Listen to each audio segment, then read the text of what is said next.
합니다. 신소재. 자, 우리가 이제 신소재 개발 그러는데 신소재라는 건 이런 거야. 새로운 원소를 만들어내거나 이런 게 아닙니다. 다시. 원소를 막 새로운 걸 만들어내고 이런 걸 신소재 개발이라고 하지 않아요. 그러면 기존의 원소들이 자연계 원소들이 있잖아요. 그 자연계 원소들이 어떤 방식으로 결합하느냐에 따라 물질이 달라진다고 배웠잖아요. 그 어떤 방식으로 결합하느냐를 바꾸는 거죠. 그래서 구조나 기능이나 이런 것들을 바꾸는 걸 우리가 뭐라 하냐면 신소재를 개발한다고 해요. 예. 그러니까 신소재라고 해서 무슨 전혀 우리가 그 공상과학 만화에 나오는 것처럼 전혀 모르던 물질을 막 알아내가지고 뭐 지구를 터뜨리고 그러는 거 아니에요. 아시겠죠? 예, 그런 뭐 영화들 많잖아요, 그죠? 트랜스포머 뭐 이런 것도 보면 그런 거 많이 나오죠. 예, 그런 거하고는 다른 거다. 그래서 제일 중요한 건 뭐냐면 원소들이 결합하는 방식이 있어요. 그쵸? 뭐뭐 배웠어요? 화학 결합의 방식을 뭐뭐 배웠어요? 기억나요? 금속 결합, 이온 결합, 공유 결합. 그러면 그 같은 공유 결합 물질이라고 해도 저번 시간에 배웠죠? 탄소화합물이 어떤 방식으로 어떤 원소와 어떻게 결합하느냐에 따라 전부 다 그쵸 모양 기능 다 달랐어요. 물리적 성질, 화학적 성질 다 달라질 수 있다 이거지. 이해하셨나요? 첫 번째 갑니다. 자, 전기적 성질에 따른 구분 이런 게 있어요. 전기 저항이 작아서 전류가 흐르는 물질. 즉 저항이 별로 없단 말이야. 그래서 전류가 잘 흘러요. 우리가 그런 걸 뭐라고 불러요? 도체라고 부릅니다. 그렇죠? 도체라고 부릅니다. 도체. 그러면 전기 저항이 매우 커서 전류가 안 흐른다. 그럼 뭐라고 불러요? 부도체 이렇게 부를 수 있죠. 부도체. 됐죠? 자, 전기 저항이 극저온에서는 되게 큰데 실온에서는 온도가 높아질수록 전기 저항이 작아지는 물질이 있다. 이게 무슨 말이냐면 어떤 환경에서는 어떻게 해요? 도체처럼, 어떤 환경에서는 부도체처럼 뭐 이런 거죠. 이런 걸 우리가 뭐라 그래요? 반도체 이렇게 반도체. 그런데 우리가 반도체를 그냥 사용하지 않아요. 진성 반도체라고 하는데요. 규소나 저마늄을 그러니까 Si와 Ge2죠. 이 규소나 저마늄을 그냥 진성 반도체로 사용 잘 안 합니다. 왜 그러냐면 생각해봐. 진성 반도체로 뭘 만들었다고? 핸드폰을 만들었어. 그럼 가열해야 전류가 흐르거든? 그러면 핸드폰을 가열하고 사용하다가 열이 나면 뭐 그렇죠. 큰일 나죠. 예. 그러니까 이제 진성 반도체를 사용하지 않고 우리가 뭐 어떤 반도체를 사용한다고 배웠어요? 중학교 때 이런 거 배웠을 거 아니야. 도핑한 반도체. 그래서 N형 반도체나 P형 반도체 같은 걸 쓰게 됩니다. 이해가셨나요? 예. 근데 어찌됐건 간에 물질을 분류할 때는 도핑한 걸 얘기하는 게 아니라 지금 진성 반도체를 얘기하는 거예요. 그래서 진성 반도체이기 때문에 내용이 좀 다르죠. 극저온에선 전기 저항이 되게 커. 그런데 실온에는 온도가 높아지면 전기 저항이 감소해서 전류가 흐를 수도 있게 돼. 온도가 많이 높으면. 이렇게 배우는데 이건 진성 반도체라 그런 거예요. 우리가 생각하는 그 반도체가 아닙니다. 우리가 생각하는 반도체는 N형, P형, 도핑한 반도체예요. 아시겠죠? 오케이. 자, 밑으로 내려갑니다. 반도체. 전기전성이 부도체와 도체의 중간 정도인 물질이다. 그러니까 반대로 얘기하면 저항이 중간 정도라는 거예요. 저항이. 부도체는 저항이 굉장히 크고요. 그죠? 네. 그러니까 이거를 분류해보면 이런 거야. 분류해보면 우리가 저항에 따라 분류하거나 아니면 전기전도성에 따라 분류할 텐데 전기전도성이 자 도체는 되게 좋아요. 그쵸? OK고요. 부도체는 아니야. 그쵸? 그리고 반도체는 세모 정도가 된다면 그쵸? 그럼 반대로 얘기하면 저항은 어떤 거냐? 저항은 거의 없다는 게 도체. 그죠? X. 그 다음에 뭐야? OK. 저항이 되게 높아요. 그게 부도체죠. 그쵸? 그리고 얘는 그치. 얼떨떨해요. 그죠? 뭐 이런 얘기입니다. 이해가셨나요? 네. 자, 그렇다면 자, 종류로 갑니다. 종류. 규소 저마늄. 그 다음에 불순물 반도체. 아까 제가 얘기한 무슨 반도체라고요? 도핑한 반도체. 그쵸? 도핑한 반도체라고 얘기한다. 도핑한 반도체는 크게 둘로 나눌 수 있죠. 그죠? N형 반도체와 P형 반도체로 나눌 수 있어요. N형이라는 건 네거티브를 얘기하는 거야. 그러니까 14족 진성 반도체에 그러니까 진성 반도체의 양은 되게 많이. 그래서 14족을 많이 넣고 거기다가 아주 조금의 15족 원소를 집어넣으면 아주 미량의 15족 원소를 집어넣으면 N형 반도체가 되는 거고요. 그 다음에 P형 반도체는 14족 원소 다량에다가 뭘 집어넣는다? 13족 원소를 아주 적게 집어넣는다 이거죠. 이해하셨나요? 되셨나요? 오케이 바리? 네. 그래서 N형 반도체에는 자유전자라는 게 있어서 전류가 잘 흐르게 되고, 되셨나요? 그 다음에 P형 반도체에는 양공 또는 전공이라고 부르는 전자가 없는 공간이라는 게 생긴다 이거죠. 그래서 그것 때문에 전류가 잘 흐르게 됩니다. 이해하셨나요? 네. 그러면 이런 반도체는 어디 사용할까요? 제일 많이 우리가 알고 있는 데가 직접 회로, 그러니까 뭐 IC 칩 같은 거, 그 다음에 직접 회로, 뭐 전기 소자 중에 이제 CPU, 그렇죠? 컴퓨터에 CPU를 만드는 그런 거. 그 다음에 요 N형 반도체나 P형 반도체, NP 다이오드라는 걸 만들어요. PN 접합 다이오드 또는 NP나 PN이나 같죠? PN 접합 다이오드, 그 다음에 PNP라든가 NPN 트랜지스터, 그 다음에 그 다이오드들 중에 태양전지가 있습니다. 이 발광 다이오드의 원리를 이용한 태양전지라는 것도 있어요. 그 다음에 이제 트랜지스터가 뭐라고 그랬죠? NPN이거나 그죠? PNP 요렇게 하면 우리가 뭐라고요? 트랜지스터를 만들죠. 이해가셨나요? 오케이. 자, 가봅니다. 압력 감지기. 조건에 따라 뭐가 변한다? 전기 저항이 변하는 그런 성질을 이용하는 거고요. 그 다음에 레이저 광원. 전류가 흐르면 빛을 내놓는 거. 발광 원리 기억하시죠?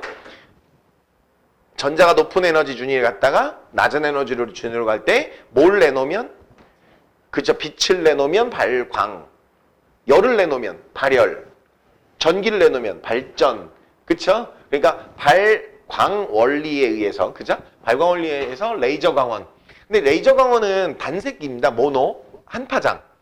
예, 한 파장의 빛을 내놓는 것. 그 다음에 태양전지, 빛에너지를 전기로 바꾸는 거예요. PN 접합 다이오드를 이용합니다. 자, 그 다음에 초전도체. 자, 이제 아까 그 물질들하고는 틀려요. 도체, 부도체, 반도체하고는 틀립니다. 초전도체라는 건 뭐냐?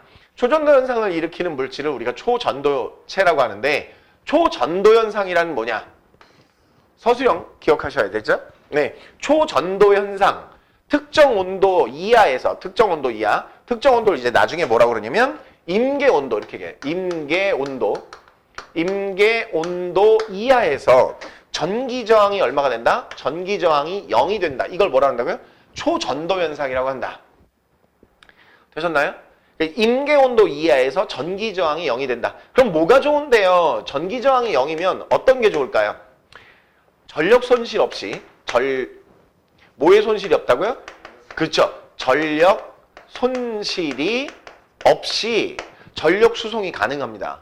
다른 말로 얘기하면 이런 거야. 같은 전류의 세기로 내어놓을 수 있는 자기장의 세기가 굉장히 클 수 있어요. 무슨 얘기인지 아시겠죠? 그러니까 우리가 보통 일반적인 도체나 이런 데다가 전류를 흘려주면 자기장이 나오는 게 일정량이 나올 수 있다면, 그죠? 그게 이제 상당한 전력 손실을 통해서 만들어진 자기장이라면 얘는 그렇지 않고 내가 에너지 넣어준 만큼 나온단 말이야, 만약에. 그러면 어떻게 되겠어요? 어마어마하게 큰 자기장을 만들 수 있죠. 네. 그래서 그거를 우리가 뭐라고 그러냐면 자기 공명 영상 장치, MRI 같은 데 굉장히, 의학기기 같은 데 굉장히 많이 이용하고 있습니다. 아니면 또 어떤 데도 많이 쓰이냐면 자기부상열차. 이런 데 많이 쓰여요. 그러니까 결국엔 뭐냐면 내가 넣어준 에너지에 비해, 다른 물질들에 비해 굉장히 많은 효과를 내는 데 쓰인다 이거죠. 그러니까 에너지 손실이 없다는 건 굉장히 큰 장점이다라는 거예요. 이해하셨나요? 오케이. 자, 초전도 현상이 언제 일어납니까? 수는 4.2K 정도에서 그렇게 됩니다. 그래서 고온 초전도체라는 게 있어요. 77도, 그러니까 77K. 77K라는 건 뭐예요? 액체 질소의 끓는 점인데요. 그러니까 마이너스 186도 정도, 마이너스 186도씨 정도가 질소의 끓는 점인데 이 질소 끓는 점 정도에서 어떻게 해요? 초전도 현상이 일어나요. 그러면 이런 거죠. 수은 같은 경우에는 액체 헬륨이 필요해. 실험하려면. 굉장히 비싸고 에너지가 많이 들어갑니다. 그런데 고온 초전도체 같은 경우에는 액체 질소만으로도 그 초전도 현상을 얼마든지 연구할 수 있어요. 그래서 우리가 뭐라고 하냐면 고온 초전도체라고 해요.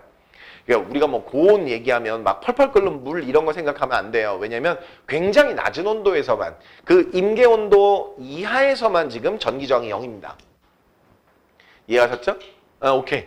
자, 그러면 자, 어디에 이용되느냐? 전기 저항이 작기 때문에 저항에 의한 열 발생이 없어서 어떻게 한다고요? 에너지 손실이 굉장히 적은 걸 이용해. 그래서 그걸 뭐라고 그러냐면 전력 케이블.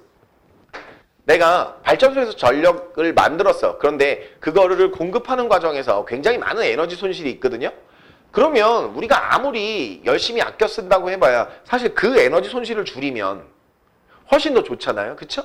예. 그래서 전력 케이블에 쓴다든가 슈퍼컴퓨터에 쓴다든가 예. 근데 이제 아직은 비싸기 때문에 그리고 이제 그 조건을 유지하는 게 까다로워서 그렇게 좀 비싼 데 쓰는 거죠. 네. 그 다음에 센 전류를 흘려줬을 때 강한 자기장, 아까도 얘기했지만 강한 자기장을 만들 수 있기 때문에 어디에 쓰인다? 핵융합로라든가 MRI, 그렇죠. MRI, 입자가속기 이런 데 쓸 수 있어요. 그러니까 내가 준 전류에 비해 굉장히 강한 자기장을 만든다는 게 중요한 거예요. 아시겠죠? 자, 아까는 뭐였다고요? 케이블, 전력 케이블에는 왜 써요? 전기 저항이 0이니까 손실이 없다. 두 번째, 그러면 전력 손실이 없으면 어떻게 된다고요? 같은 전류에 의해서 만들어지는 굉장히 큰 자기장이 있는데 그 굉장히 큰 자기장을 이용하는 방법. MRI, 입자가속기, 핵융합로 이런 것들이 있다 이거죠. 이해하셨나요? 그 다음에 주변의 자기장을 밀어낸다. 이게 굉장히 재밌는 효과인데요. 이걸 마이스너 효과라고 해요. 마이스너 효과. 그 효과 마이스너? 뭐 이러는 거예요? 미안합니다. 이거 꼭 답 쓸 때 마이너스라고 쓰는 친구들이 있어요. 그러면 안 됩니다. 마이스너예요. 마이스너. 그래서 내가 아재 개그를 시작했어요. 마이너스라고 쓰는 애 때문에 그 뒤로부터 아재 개그를 시작했습니다. 이거 마이스너? 이렇게. 알겠죠? 자, 자기부상열차 같은 데 사용합니다. 이게 무슨 소리냐? 자, 자석이 있어요. 내가 자석을 준비합니다. 자석엔 뭐가 있다고요? 자기장이라는 게 있죠. 자기장. 그죠? 자기장이라는 게 있어. 그러면 그 위에 뭘 놔두면? 초전도체를 놔두면 어떤 일이 벌어진다? 그렇죠. 반대 방향으로 이렇게 자기장이 발생하는데 그것 때문에 이 자석 위에 초전도체가 떠 있을 수 있어요. 이걸 마이스너 효과라고 한다. 아시겠죠? 그럼 딱 떠오르는 게 뭐야? 떠 있어야 돼? 자기 부상 열차? 그죠? 떠 있어요. 자기 부상 열차 이런 데 씁니다. 이해하셨나요? 예. 오케이? 다음으로 넘어갑니다. 그죠? 자, 네오디뮴 자석. 성공했어요. 자, 철 원자 사이에 네오디뮴과 붕소를 첨가하여 철 원자의 자기장의 방향이 흐트러지지 않도록 만든 강한 자석. 이거 자체를 이해하시려면 이렇게 생각을 하셔야 됩니다. 이거 무슨 말이냐면 어떤 물질이 자성을 띈다는 건 원래 자성을 안 띠도록 각 물질의 자기 구역이라는 것들이 이렇게 아주 아무렇게나 아무 방향으로만 이렇게 있었어요. 그런데 이 철이 자성을 띠게 된다는 건 뭐냐면 이 자기 구역이라는 것들이 전부 다 한쪽 방향으로 이렇게 나열되는 걸 우리가 뭐라 그래요? 자성을 띈다 이렇게 얘기할 수 있는 거예요. 이해갔죠? 그런데 철 원자 사이에 네오디뮴과 붕소를 첨가하면 이 자기장의 방향이 어떻게 된다고요? 자기장의 방향이 이렇게 흐트러지지 않게 된다. 그러면 굉장히 어떻게 강한 자석이 된다는 얘기죠. 이걸 네오디뮴 자석이라고 한다. 오케이? 그걸 쓰는 대표적인 케이스의 얘기가 지금 사진에 나옵니다. 뭐예요? 하드디스크. 네. 하드디스크. 그래서 컴퓨터나 뭐 이런 전자제품이나 근처에 강한 자석 이런 거 가져가면 안 되죠. 네. 자, 그 다음에 액정이라는 신소재. 자, 이제 네오디뮴이라는 신소재도 그렇지만 액정이라는 신소재도 되게 중요한 거죠. 우리 되게 액정을 사용하는 곳이 되게 많습니다. 뭐 LCD, 그죠? 예. LED하고는 좀 다릅니다. LED는 자, LCD는 액정 디스플레이고요. LED라는 건 지금 질문이 나와서 그런데 LED라는 건 라이트 에미션 디스플레이. 그러니까 그 물질 자체가 광원이 필요 없어요. 뒤에서 광원이 있는 게 아니고 그 물질 자체가 빛을 내놓는 겁니다. 그러니까 LCD에서 LED로 갈 때 어떻게 해요? 좀 더 발전한 거죠. LCD는 이게 이제 되게 중요한 구분이라서 얘기해 주는 건데 LCD는 뒤에 뭐가 있어야 되냐면 광원이 있어야 돼요. 그러니까 원리를 지금부터 공부하기 시작하면 알게 되는데요. 자, 편광판이라는 게 있습니다. 편광판. 편광판이라는 건 뭐냐? 빛은 이렇게 진동하는 수평 방향의 진동과 그다음에 수직 방향의 진동이 한꺼번에 섞여 있는 거예요. 한꺼번에 섞여 있는 거. 이해하셨나요? 그래서 수직 편광이라는 게 있고 수평 편광이라는 게 생길 수 있어요. 이게 무슨 말이냐면 빛이 이렇게 진동하는데 이렇게 뭐를 해놓으면 가로막을 해놓으면 얘가 요 가로막 사이에서 이렇게 지나갈 수 있잖아요. 맞죠? 그런데 이걸 가로막을 이렇게 해놓으면 이렇게 진동하는 애가 얘를 지나갈 수 있을까요? 없죠. 그러니까 수직 편광이냐 수평 편광이냐에 따라 어떻게 해요? 뒤에서 나오는 빛이 이 편광판을 지났을 때 어떻게 해요? 다른 빛이 됩니다. 이해하셨나요? 네. 그러면 수직으로 돼 있는 수직 편광판이 앞에 준비되어 있고 그 다음에 그 뒤에 수평 편광판이 준비되어 있으면 무조건 어떤 일이 벌어진다? 무조건 빛이 통과하지 못하는 거예요. 아시겠죠? 네. 왜냐면 빛은 뭐라고요? 수직 편광과 수평 편광을 갖고 있는 같이 갖고 있는 건데 그걸 수직 편광을 한번 통과시키면 수직만 나왔거든? 근데 거기다가 수평 편광을 놔두면 어떻게 된다고? 빛이 나갈 수가 없죠. 그쵸? 막혀 있는 거란 말이야. 이해갔어요? 그런데 이 중간에다가 뭘 집어넣어주면 액정을 집어넣어주면 좀 얘기가 달라집니다. 뭐냐면 만약에 액정이 일렬로 이렇게 지금 그림에 나오는 것처럼 이렇게 일정하게 돼 있으면 빛이 못 나온다고 그랬죠. 그런데 이게 만약에 밑에 그림처럼 자 이제 그림 올려놨어요. 그죠? 자 갑니다. 아까처럼 이렇게 일렬로 배열되면 어떻게 한다고? 빛이 두 개의 편광판 사이에서 어떻게 한다고? 못 나옵니다. 빛이 차단되죠. 그런데 이런 거예요. 그냥 액정을 놔뒀을 때 이 액정은 어떤 특정한 방향으로 이렇게 나열되어 있는 게 아니라 마구 흩어져 있어요. 그러니까 이 수직 편광판을 지난 수직 편광이 이 액정에 자꾸 부딪히면 이렇게 회전하게 됩니다. 진동 방향이 회전해서 완전히 돌면 어떻게 되겠어요? 그 다음번에 수평 편광이 했을 때 통과하고 나오게 되죠. 이해하셨나요?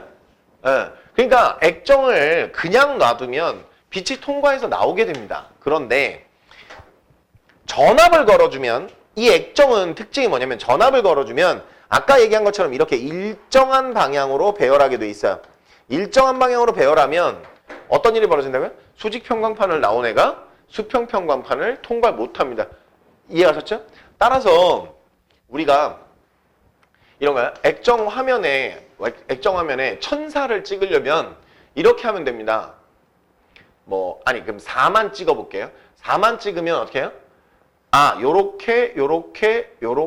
요렇게만 전류를 집어넣으면 그 부분만 뭐라고요? 까맣게 되는 거예요. 그래서 액정 디스플레이에 까맣게 된 부분 있죠. 그 까맣게 된 부분, 빛이 통과하지 못한 부분, 그 부분이 뭐예요? 전압을 걸어준 거예요. 그럼 나머지 부분, 이런 부분은 어떻게 한 건가요? 그렇죠. 전압을 안 걸어주면 4자가 되는 거예요. 이해하셨나요? 이게 액정 디스플레이의 원리입니다. 자, 갑니다. 전압을 안 걸어주면 뭐라고요? 빛이 통과해요. 전압을 걸어주면 뭐라고요? 빛이 통과하지 않아서 그 부분이 글씨가 되는 겁니다. 이해하셨나요? 그리고 또 하나 기억해야 되는 거. 아까 LED하고 LCD의 비교. 자, LED는 뒤에 광원이 없어요. 근데 LCD는 뒤에 광원이 꼭 있어야 돼요. 그래서 광원이 밀어내주고 수직평광, 수평평광판 지나가야 되잖아. 그러니까 분명히 뒤에 광원이 있어요. 그렇죠? 자, LED와 LCD 중에 누가 더 얇을까요? 그렇죠. LED가 얇죠. 뒤에 광원을 따로 필요 없으니까. 이해가셨나요? 오케이. 되셨나요? 자, 이제 다음으로 넘어갈 건 형상기억합금입니다. 자, 이제 형상기억합금이라는 건 예전에는 파라볼라 안테나라는 거에 쓰였는데요. 이런 거예요. 달에 갈 때 안테나를 들고 갈 수 없어요. 그러니까 어떻게 하냐면 꾸깃꾸깃 해가지고 요만하게 만들어서 가져갔어요. 달 표면에 갖다 딱 놓으면 어떻게 해요? 저절로 그렇죠. 원래의 안테나 모양으로 쫙 하고 펴지는 거예요. 그걸 파라볼라 안테나라고 합니다. 이해하셨나요? 네. 그 원리를 그러니까 그게 형상기억합금의 원리인데 그것을 이용하는 것들이 있어요. 요즘에 뭐 안경테라든가 치아 교정 장치라든가 이런 것들이 그 원래 형상을 기억하게 만드는 거죠. 온도에 따라 달라지는. 이해가셨어요? 그런 것을 우리가 형상기억합금이라고 합니다. 자, 이제 그 외에도 여러 가지 신소재가 있으니까요. 좀 다양한 거 배워보겠습니다. 자, 보겠습니다. 자, 이번에는 여러 가지 신소재를 나열하듯이 좀 배우겠습니다. 자, 지금까지 배운 거 말고 요즘에는 어떤 게 있느냐? 나노기술. 그러니까 나노라는 말 자체가 뭐냐면 10의 마이너스 9승미터를 얘기해요. 그러니까 굉장히 작은 거죠. 그래서 이게 아주 간단한 분자 정도의 크기이거나 아니면 좀 큰 원자 정도의 크기를 우리가 나노라고 합니다. 그러니까 나노기술이라는 건 그 정도 스케일의 아주 작은 미세한 기술을 나노기술이라고 해요. 자, 나노 단위 수준의 기술인데 그 중에 가장 대표적인 세 가지가 나와 있습니다. 그래핀, 탄소 나노튜브, 플로렌이에요. 네, 그래핀이라는 애는 단면입니다. 단면. 전기전도성이 굉장히 좋아요. 얘네들이. 그래서 전부 다 흑연처럼 전기전도성이 있다는 게 되게 중요하고요. 그 다음에 구조, 그래핀은 단면입니다. 단면. 그죠?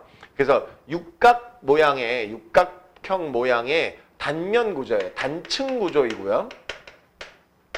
그 다음에 탄소 나노튜브는 말 그대로 튜브 모양이에요. 원통형이죠. 원통형. 자, 그 다음에 플로렌은 딱 뭐 생각나요, 이거? 무슨 공? 축구공 모양입니다. 그렇죠. 축구공 모양이에요. 축구공 모양. 이해가셨죠? 그래서 육각, 오각으로 되어 있어요. 육각형하고 오각형이 근데 이제 우리 요즘 건 안 그런데 옛날 진짜 문방구에서 파는 축구공 같은 거 보면 오각, 육각형 그쵸? 흰색, 검은색. 그죠? 네, 그거 생각하시면 돼요. 딱. 아시겠죠? 자, 이 중에서 분자 결정인 아이는 얘만, 플로렌만 분자 결정이에요. 나머지는 공유결합 물질인데 전부 다 어떻게 해요? 원자 결정이라고 보시면 돼요. 원자 결정. 그러니까 원자와 원자 사이에 결합을 하는 거니까 굉장히 강력합니다. 자, 따라서 그래핀은 제일 큰 특징이 뭐냐면 투명하다. 그 다음에 유연성이 있다. 그래서 뭐에 쓰이냐면 웨이어러블 디바이스에 써요.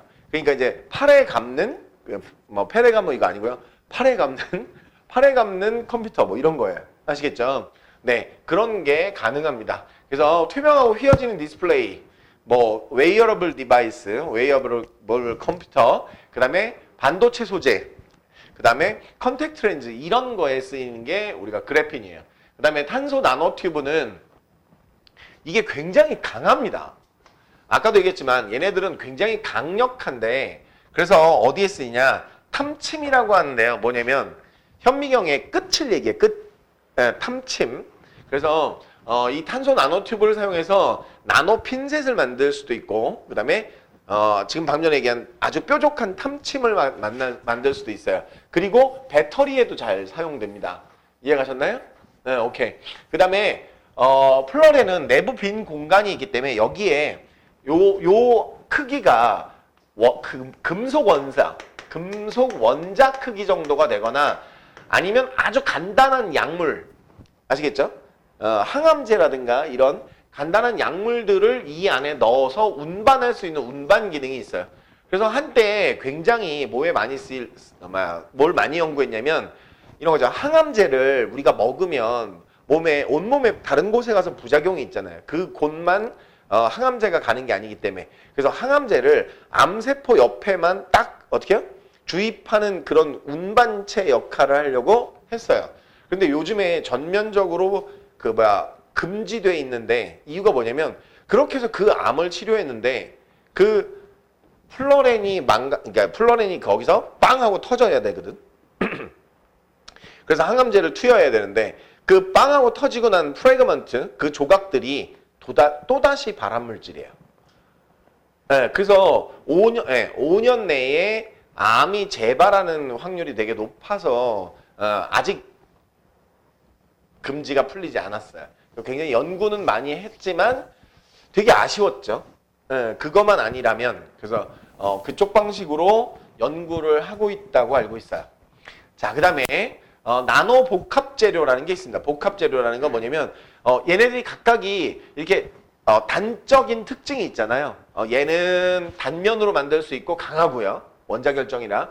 얘는 원통형으로 만들 수 있고 그래서 여러 가지 기능이 가능하고 플로렌은 그런 운반 기능을 하는 데 쓰이고 이런 것들을 다른 소재와 연결하거나 또는 다른 것들과 연결해서 뭔가 새로운 기능을 만들어내는 과정이죠. 자, 고분자의 나노물질을 첨가하여 기능을 강화시킨 재료 이렇게 얘기할 수 있어요. 이해하셨나요? 특징이 뭐냐면 고분자의 표면이나 구조나 이런 게 바뀌기 때문에 어떤 성질이 바뀌느냐면 강도, 충격에 대한 견디는 정도 이런 게 바뀌고요. 열에 대한 성질 이런 게 변해요. 그러니까 이제 이런 나노 기술을 이용한 물질들을 쭉 이제 가지고 있다가 그러니까 기능들을 알고 있다가 어떤 물질에 지금 기존에 사용하고 있던 어떤 물질에 나노 물질을 넣어서 그 어떤 형태를 강화시키는 거죠. 얘가 열에 약해서 못 쓰고 있었어. 그러면 어떻게 해요? 탄소를 집어넣어서 열에 강하게. 얘가 강도가 좀 떨어져서 참 좋았는데 강도가 떨어져서 못 쓰고 있었어. 그러면 그때 탄소를 포함시켜서 강하게 이런 식으로 사용하고 있습니다. 그래서 가장 대표적인 예가 뭐냐면 가볍고 강도가 높은 그렇죠. 가볍고 강도가 높은 고분자. 그래서 탄소 강화 섬유로 만든 우주선, 비행기 이런 게 가능합니다. 아시겠죠? 네. 되셨나요? 따라서 이건 결국에 어떤 장점도 있냐면 에너지 효율이 높아져요. 에너지 효율이 높아져요. 그러면 거꾸로 얘기하면 환경 보존도 되잖아요. 그래서 환경과 에너지의 공통적인 문제를 해결할 수 있는데 많이 쓰이고 있습니다. 아시겠죠? 자, 이제 기대하던 막판으로 갑니다. 막판. 네, 막판으로 갑니다. 자, 기다리던 마지막 내용이에요. 자, 가장 또 우리가 많이 지금 볼 수 있는 것들이 지금부터 배우는 내용들은 현실 생활에서 많이 봐요. 네, 실생활에서 자연을 모방한 거야. 자연을 모방한 거. 예를 들자면 왜 연잎 알아요? 연잎? 연꽃잎은 비가 오면 어떻게 되냐면 물방울이 딱 맞고 또르르 이렇게 그러니까 안 젖어요. 그렇죠? 그걸 보고 뭐 생각해냈을까요? 그렇죠. 방수 옷을 만들게 되는 거예요. 방수 섬유를. 이해가셨나요? 네, 자, 갑니다. 자, 미세한 돌기 구조가 있어요. 그래서 연꽃잎의 표면을 이용한 자동차 코팅제, 방수 섬유 이런 것들이 나왔죠. 이해가셨나요? 네. 그 다음에 거미줄을 보고 뭐를 생각해냈어요? 거미줄을 보고 우리가 그렇죠. 자, 거미의 분비물로 그 거미줄을 만들면 그게 굉장한 저기를 하잖아요. 그죠? 네, 그래서 그걸 알아냈습니다. 그 다음에 그러니까 누구의 비늘? 상어의 비늘. 근데 요 수영복을 요즘에는 못 쓰죠. 그렇죠. 너무 이제 기술력에 의해 그 사람이 실제로 수영하는 것보다 너무 빠르니까 못 쓰게 됐죠. 예. 그러니까 전신 수영복을 맞춰서 미국 그 대표 선수들이 수영을 했는데 이게 다른 나라를 다 그냥 말도 안 되게 이겨버려요. 이게 그렇죠. 그 물과의 저항을 최소화할 수 있기 때문에. 이제 그런 거는 상어의 비늘을 보고 그러니까 했다 이런 거죠. 되셨나요? 네. 그 다음에 자 거미줄. 거미줄은 어떻게 만드냐면 이렇게 C줄, 날줄로 이렇게 만들잖아요. 맞죠? 그 거미줄을 보고 뭘 알게 됐냐면 인공 힘줄이라든가 방탄복. 방탄복이 뭐냐면 총알이 날아가요? 네, 총알이 날아가가지고 어떻게 한다고요? 총알은 회전하면서 날아가니까 총알이 방탄섬 위에 딱 들어가면 얘가 많은데 이렇게 말려 들어가는데 그때 C줄 날줄 이렇게 돼 있으면 어떻게 해요? 얘가 섬유하고 엉겨 붙어서 그렇죠. 통과를 못 하는 거죠. 그렇게 해서 방탄섬유를 만들고 그랬어요. 그 밖에 또 생체보방 신소재는 뭐가 있느냐? 여러 가지가 나옵니다. 이제 도꼬마리 열매에 가시를 응용한 벨크로 테이프, 쩍쩍이, 찍찍이. 그다음에 그 전복에 보면 예쁜 이렇게 이 전복 쪽에 껍질 보면 예쁜 색깔이 나거든요. 빨간 옷을 파는 법 이렇게 많이 갖고 놀았을 거예요. 근데 그게 전복 껍데기가 굉장히 강력하거든요. 그거를 보고 층상 구조를 알아내서 탱크 외벽을 사용하거나 그 다음에 이제 도마뱀의 발바닥을 이용해서 장갑을 만들면 안 미끄러지죠. 이해가셨나요? 네, 그런 것들이 있습니다. 오케이? 그 외에도 이제 교과서마다 또는 교재마다 조금씩 다를 거예요. 이제 그렇게 되면 그런 것들이 나올 때마다 또 하나씩 익혀주셔야 돼요. 아시겠죠? 네. 자, 그러면 오늘 숙제를 안내하고 중단원 마무리 문제까지 오늘 숙제가 좀 많네요. 그죠? 네. 많아도 계획을 잘 세우셔서 공부에 지장 안 받게 잘 세우셔서 잘 해갖고 오시면 될 것 같습니다. 질문 있으십니까? 네, 여기까지 하겠습니다.